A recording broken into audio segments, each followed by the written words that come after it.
onye ya bụ omebe nwanyị ndị egwu abịakwa na-abịa gbaa egwu na ya ọgwanụ ka onye si eme ka ekpesa akpa ya enwere ya bụ omebe ọ na-eri ji a na-abịakwazịkwara egwu mmemmekarịsị ya rụrụ ebe niile anyị kwuru bụ ọ bụrụ na a na-echi eze a na-agba ọfara ndị egwu abịazuo mgbe agwala ebe abụ na na-ebe ugwu mgbe a na-ebe ugwu n'oge a na-azụkwara egwu nye a ga na-ekiri ekiri tufu ebe ndị otu ọgbọ ugwu ha na-akwụ n'ahịrị zọgwodo egwu azọchaa ya amara mmadụ na ga-ebu ugwu taa agbacha egwu ebe a na-ebe ugwu ebe ugwu etibezie onye agha nwoke na ọghọ nwoke ndị egwu ebido etebe egwu a na ejije na-eme ọzọkwa bụ egbu ọdụ ndị Ọnịcha na-akpọ ya egbu ọdụ ihe gbasara echichikwa a na-azọkwara egwu enwe ndị otu ọgbọ na-agba egwu agbacha egwu n'ụlọ ụlọmụzi a ga-ebupụta a na-ebugoro egwu a jee n'ahịa obodo jekwa zụọ egwu a ọzọ egwu a na-ana ejekwebe igwe dezọrọ egwu a na egwu a pụtara ọkụkọ na agbara egwu a na ebe dezọrọ igwe a na-agba ọgwa aka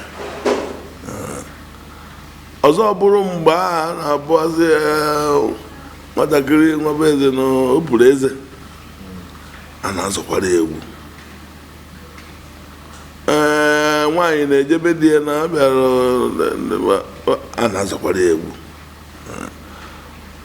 ma nwoke kere eseji na ọkpọrọ oriri a na-azọkwara egwu mgbe nna m ugwu n'ogburu agụ a na-azakwara ya agụ adịghị overe igbu a na-azụkwara onye gburu agụ zọrọ ya egwu na bịa o mere ihe kwere ike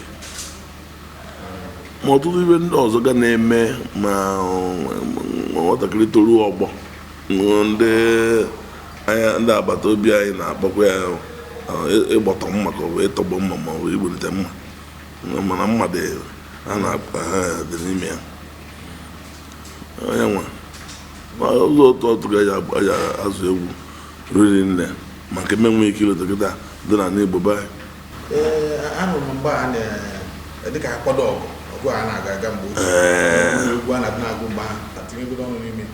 ịma na ebe ahụ ga egwu a na-akpọ nzọgbu si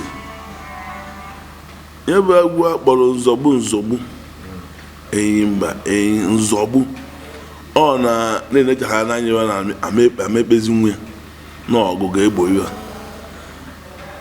a na-azọkwara egwu jiri mma ma egbe azụzụ ya egwu ndị ụmụ okorobịa ndị na-anụ agha ejebe agha a na-atụzi ọjị n'ụlọ ndị oge a na-atụ ọjị ka ndị jiri agha nata ndị agha ọdịnikpe alụsị a na-enene ma ha ga-abata ma ha abata ndị dibịa a na-awụ ncha etu a na-azọkwara egwu ha jezie natakwa a na-azọkwara egwu na ndị natara. Igbo ndị ọma m ji eme ọnụ ekene m anyị abịagokwa ọzọ na nke taa ihe anyị bụ n'ụkpa wee bịa bụ egwu ọdịnala ka anyị bụ wee bịa amụrụ m egwu nke ahụ na-amasị gị mana nke anyị bụ bịa taa dịka anyị ga-egosipụta gị ya ị ga-afụ ọtụtụ egwu dị iche iche bụ nke anyị bụ n'ụkpa wee bịa. Egwu na-amasị ma mmadụ ma mmụọ, ya bụ na anyị ga-aga n'iru n'igosi gị ya bụ egwu dịka o si wee dị. Aha m bụ Ada Igbo Juliet, Ada gburugburu, tapendekwa ka m bịa. Ọba amakwara, ọba egwu ọdịnala Zinike. Dịka anyị lọghachitere azụ, aga m akpọpụta Maazị Ogbuọja ndị Igbo ka ọ bịa ka o gosi anyị nke o ji wee biri. Ogogogogogogo Zaya mbene mụ na chi m, aya mbene mụ na chi m, mbanye ọkwa akwa ka mụ na-ebere onwe m, akwa ejeghị adị na agwa m n'ahụ, akwa Igbo ka mụ na-ebekwene. Igbo bụ Igbo n'orugo mgbe m ji ekwu okwu mmanwụ, n'orugo mgbe m ji etikwu mmanwụ isi, maka na eziokwu otego mewere dịka ife ya na-emezi m ife ọmụtọ karịa ndị Igbo akarịzi. Anyị gbasara ka mkpụrụ ọkpaka mewe omume ka mkpụrụ ọkpaka ọkwa ajọ ife. Igbo bụ Igbo ka njukene, onye jere mba anụ juru agba ndị ọ na-enye enyekwara ya ọkwa eziokwu, ma onye jere mba gbara ọtọ nata ọka mma ka njụwa ajụwa. Igbo be anyị ka njukene. Igbo na eziokwu ife dị mma na anya bụkwana nwanne ngwa ka nke ọlụ na akụkọ ọda dị mma ogori nne nwaanyị tụcha ime oyi wekwa mkpụcha, maka na eziokwu ugwu nwaanyị ukwu akwa na-abụ ọma machie nta na nke ọma uri ibe mere eme. Ugwu nwaanyị na-akwanyere di ya ọmara ukwu akwa na-abụ na agada ogewere onwe ya mana ihe maka ọrụ na akụkọ. Ịmara nwaanyị agụrụ jere ọmụgwọ nwa ya na Lagos wee jeruwe n'ọbịa ọnwa na abụọ nnọcha kwadobe ịna oruo ka ọ na-achọ ịna mmepe ebe a na-edobe akwa nefu anya mkpụcha wee karịa. Oyibo kpọrọ ya mini gown, mkpụchapụ karịa ọkpọ nwa ya chinyere nwa m eye m eji okwu mkpụcha wee na nwaanyị kpọrọ ya nne akwa afọ ị na-atụ aka ọkwa akwa agbọghọbịa na-eyiri di ya ma ọ nata akwa eji eme agbọghọbịa ụnụmụ ibe nwaanyị agụrụzara nwa ya ọkpọ ya chinyere nwa m shi ụka nna gị anaghị ajụ esiche na m aka gwo mrụkwa n'ime moto n'aka m ji eje Abuja ha ejiri ya ọnwụ na-egbu nkịta ọ na-ekwere nkịta na isi nsị ka mara Igbo ka njukene ihe eri odogwu n'ezi. Nwaanyị bi n'ihe ka ọ naba jee n'ebe a na-edobe akwa koro okwu mkpụcha tii na akpa nara onwe ya ejibe n'ihe nya ka o jere nataruo chimbọsị akwa chimbọsị oye were huo ọ natara mbọsị oye chi akwa huo ọsọ ụmụazị vụrụ ede edorie na ụkpa na ya agbakwa aka bịa ewere jevube ede vujuori ụkpa ọbazie ụnọ ka o jee wee kwado nke afọ o jere ka ọ kwado ọsaba ahụ wee sechaa wee yiwe mkpụcha o vuru ụzọ yikwasa shimishimi mova o were yikwasị ya mkpụcha bebe nwa shimi gafere oke otie enya ejighị shimi eyi nke ma ọkpụrụ shimi wee dota chekwuzie na eji eyi abanto wee gbuchie odogwu wee kpuchie nya ma esekemperi obinizie ka o jebe akwa mbọchị akwa igwe akwa mere njaka bini aka vụrụ ụkpa wee do n'isi gekwentị mkpọcha bụ eruhu n'ikpere ka o jere wee n'ihe aka enu ọgbagbote na mpara nke ọ na-eje ahụ agụrụ ahụ igwe akwa mere nja ka ahụ dịtiri ezi. Ogori nne nwaanyị bụ ya n'ụzọ ọkwụ ọja na ana m anụ nya m ibe ogori nwaanyị izu ya n'ụzọ kpọọ ya nne Chinyere ọ bụ nke ịgbaji ọtọ wee je abịa ụnụmụ ibe ọ na-aza ajọ ya nke ịgba ọtọ eje abịa ọsịba nwaanyị ibe m nne ya ha ghọta civilization na bịagwo Igbo civilization ka nna ya na omegbuo m ibe ọkwa ya ka o ji ruo ahụ igwe akwa mere njaka kebe pawuda kecha hunatazie ka ọkpọkpọ ede ife a na-eyiri akwa wee gbaa n'ama. O nwere onye ala na-agba ogbu ọgaranya na agụrụ mgbe gboo ụnụ mana nwaanyị dị ọnụ ana be ndị ara ọkwa agbakwuru evuru ka njụọ ndị be anyị ka a na-ekwu ogbu ọgaranya na-eti anya ọ na-abịa ka akụmiri igwe otie enya aghọrọ be anyị ọba akpọ na ede akpọ ikwu ede ka ya jụọ ka a na-ekwu ete ka ọkwara nwaanyị dị ụtọ na ana nara ịda nwaanyị bụ gbọba ọkwa ọja na ana m anụ nwaanyị tiwe mkpu onye ara warịa n'ime onye ara warịa n'ibe mo onye ara ezuo n'ohi ndị nụrụ ka a na-eti onye ara ma ndị 2x2 maka ọba abịa osisi ndị vu okpokpo abịa ka akụgbuo onye ara aka na-eru ọ bụrụ na ogbu ọgaranya ejere na nke a na-eje eje nwaanyị tigharịa mkpu Igbo jukere na ife o tiriri na mkpu mgbe anyị na-ejere bịaruo ọ bụrụ na ara ite karịa n'arọ mmiri ụtọ akịrị karịa nke ọka nwaanyị tie na hafụzie n'ife nwa bagwo ife nwa bagwo Igbo bụ Igbo na mkpụcha emegbuo m ife nwaanyị tụcha ime nya kwụsị mkpụcha ogbu ọja ndị Igbo ka nnatabakene ka m were ka gbadobe maka na ọ na-abịa m n'isi ọgba m n'uche ọgba m n'ọnụ okwu dịbechi nya dịbechi ka nserebe okwu eserebe ọba amakwara ọba egwu ọdịnala Zinike.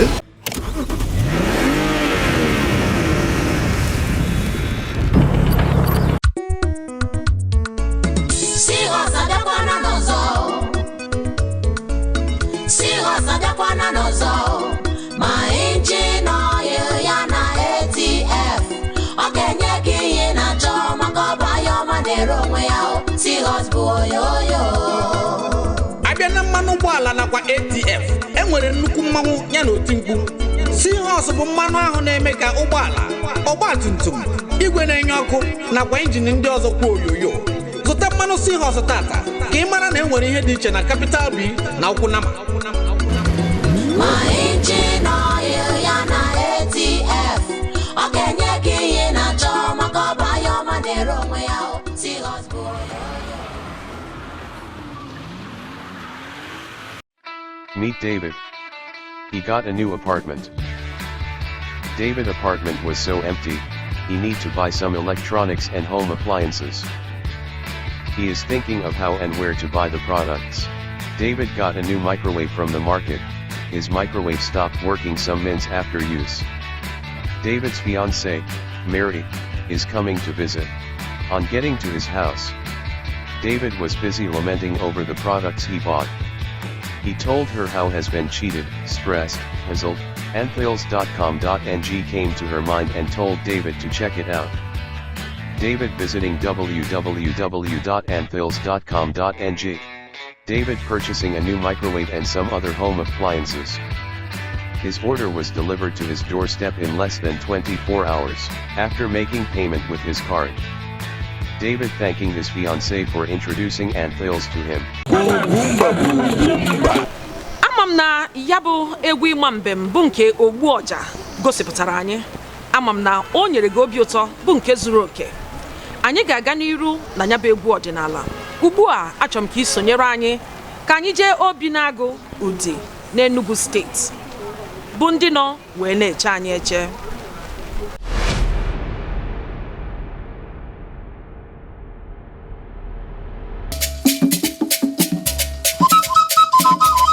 Odamaka mbo nya diro mani jinigo. Odamaka mbo nya diro mani jinigo. Oh God. Odamaka mbo nya diro mani jinigo. Odamaka mbo nya diro mani jinigo. Odamaka mbo nya diro mani jinigo. Odamaka mbo nya diro mani jinigo. Odamaka mbo nya diro mani jinigo. Odamaka mbo nya diro mani jinigo.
9 say she son.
na nke taa na mmemme egwu ọdịnala ndị anyị na ha na-abụ nọ n'ụbọchị tata bụ ndị Ofu Obi Cultural Group nọ na Obinegu dị na Enugu steeti. N'eziokwu ha ga-aga n'iru iwetara anyị egwu nke akpọrọ Achikolo. Chetakwa na aha m bụ Ada Igbo Juliet Ada gburugburu ka gịnị ya na-abụ na anọrị ka anyị gaa n'iru ka anyị kirie nya bụ egwu. Ọba amakwara ọba egwu ọdịnala Zinike.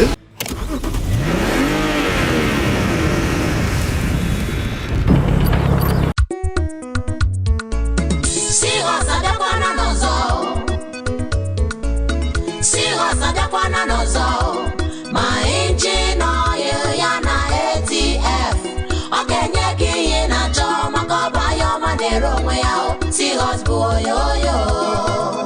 Abịa na mmanụ ụgbọala nakwa ATF enwere nnukwu mmanwụ ya na oti mkpu.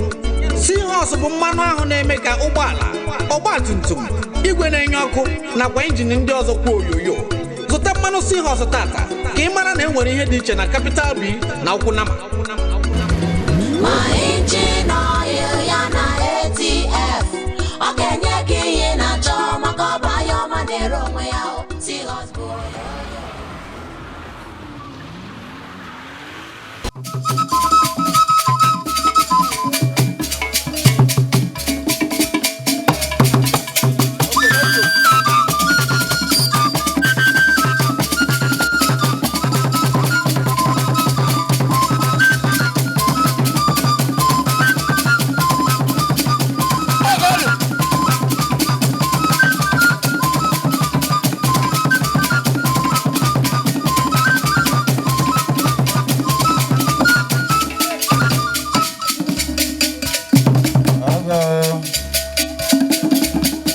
Number 3. On the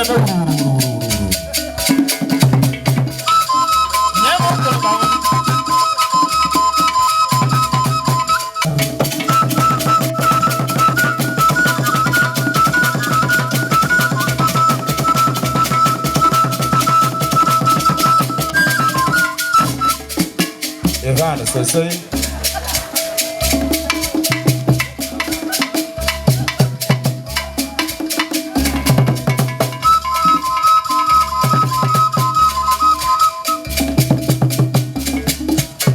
Biaba.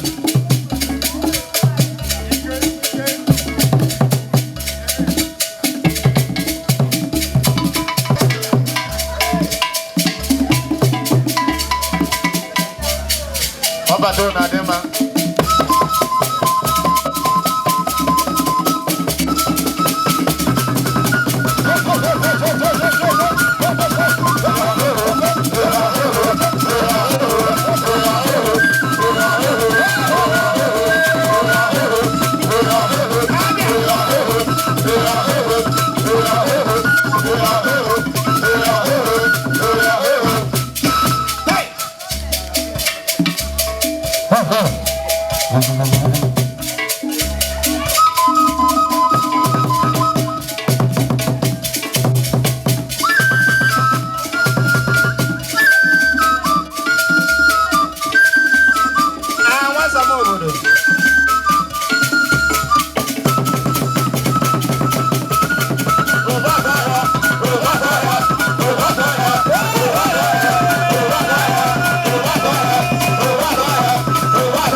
Ada agwa Yeku dawal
go. Chivumbe.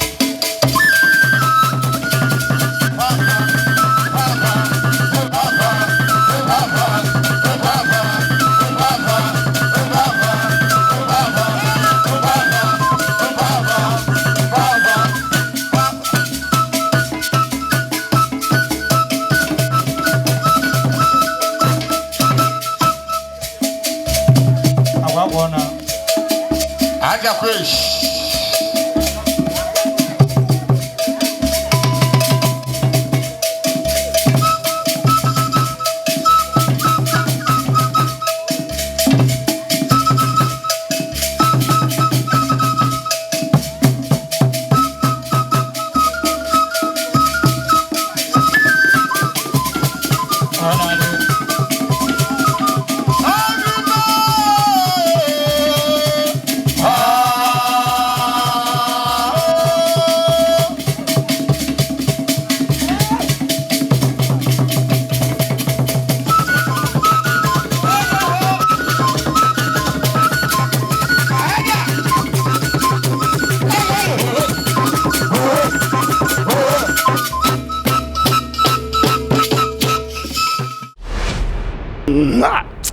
Ọba amakwara ọba egwu ọdịnala Zinike.